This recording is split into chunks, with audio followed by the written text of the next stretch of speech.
요즘 아파트 경비 채용 공고가 나오면 경쟁률이 수십 대 1인 경우가 허다하다고 해요. 은퇴한 퇴직자들이 몰리기 때문인데요. 최근 들어 60년대생들이 본격적인 은퇴를 시작했으니 앞으로 이런 일자리의 경쟁률은 더욱 치열해질 거예요. 아무래도 은퇴한 고령자를 뽑는 직종이 많지 않은 데다 별다른 기술 없는 경우는 경비나 청소 같은 직종에 몰리는 경우가 많기 때문이에요. 그래서 오늘은 퇴직 후 남성분들이 생각하기에 따라서는 괜찮은 일자리 하나를 소개해드리려고 해요. 바로 요양보호사인데요. 그거 중년 여성들 일자리 아냐? 하시겠지만 최근 들어 남자 요양보호사들이 많이 늘어나고 있는 추세라고 해요. 좋은 대학을 나오고 누구나 알만한 대기업을 퇴직한 사람들이 은퇴 후 직업으로 요양보호사를 선택하는 경우가 많아지고 있다는 거예요.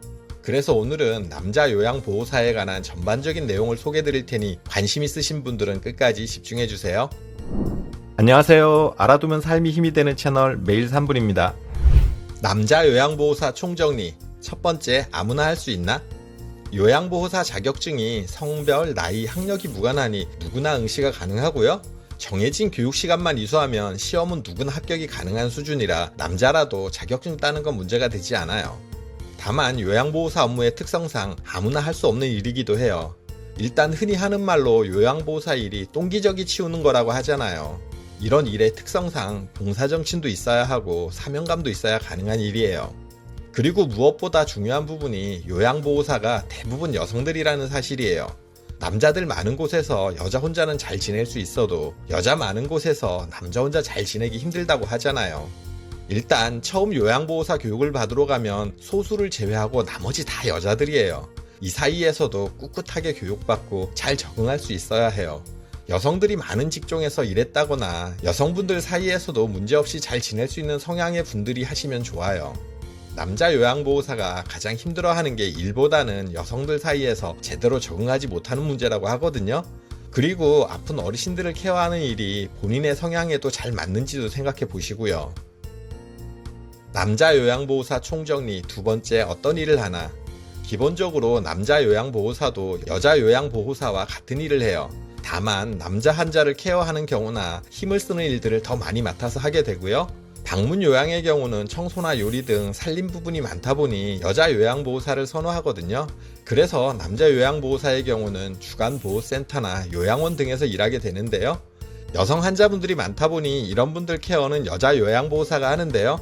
그래도 남자 요양보호사와 소통하면서 은근히 이뻐하시는 경우도 많이 있어요.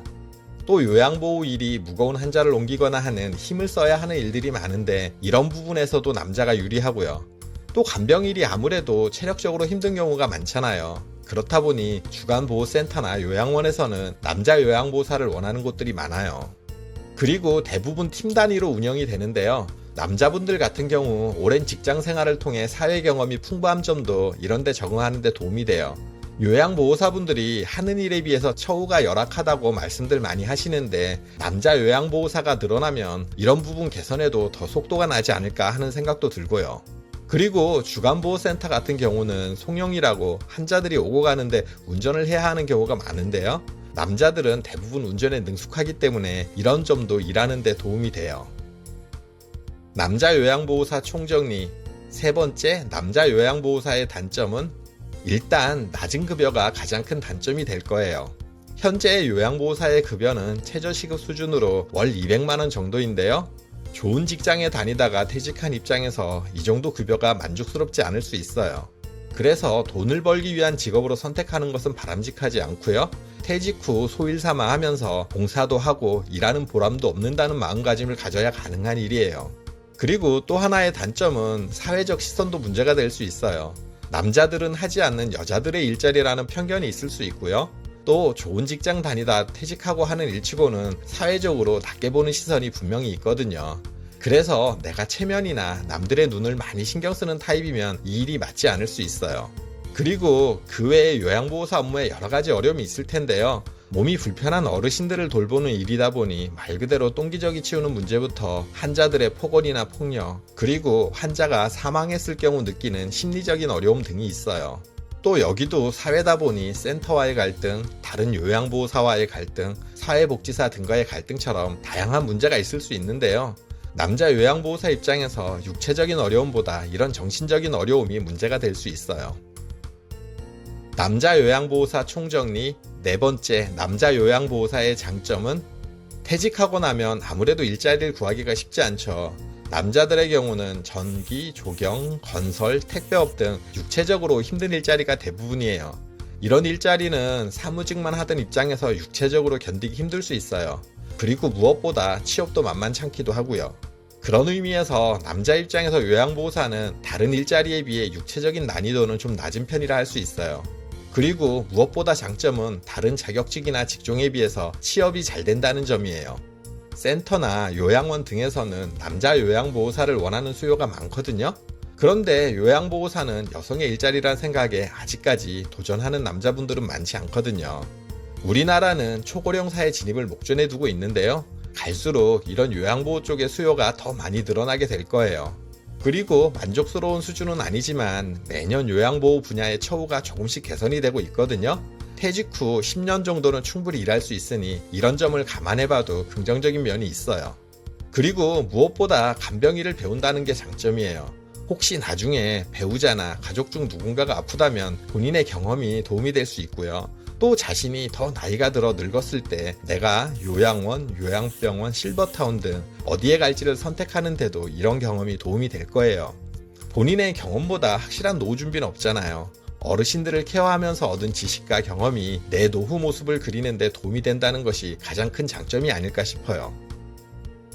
남자 요양보호사 총정리. 다섯 번째, 어떤 마음으로 일해야 할까? 퇴직했더라도 50대 후반, 60대 초반이면 아직 젊은 나이죠. 일을 통해 삶의 보람도 느끼면서 또 현실적인 차원에서 연금이 나오기까지 소득 공백기를 메우는데도 요양보호사 일이 도움이 돼요. 과거 다양한 이력을 가진 퇴직자들이 도전하는 만큼 각각의 개성이 모두 다 다른데요. 사회생활 할 때 마음을 내려놓고 늘 낮은 자세로 힘든 일, 굳은 일은 내가 알아서 먼저 하고 더 한다는 마음가짐으로 일한다면 청일점으로 일하더라도 칭찬받고 대우받으면서 일할 수 있을 거예요.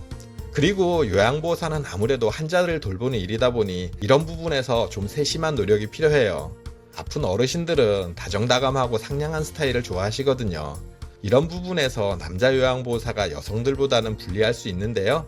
그래서 무뚝뚝하고 말 수 없는 분들이 도전하면 환자들과의 관계가 힘들 수 있어요. 이런 분들은 고치도록 노력하셔야 하고요. 어르신들은 좀 애기 같은 면이 있으세요.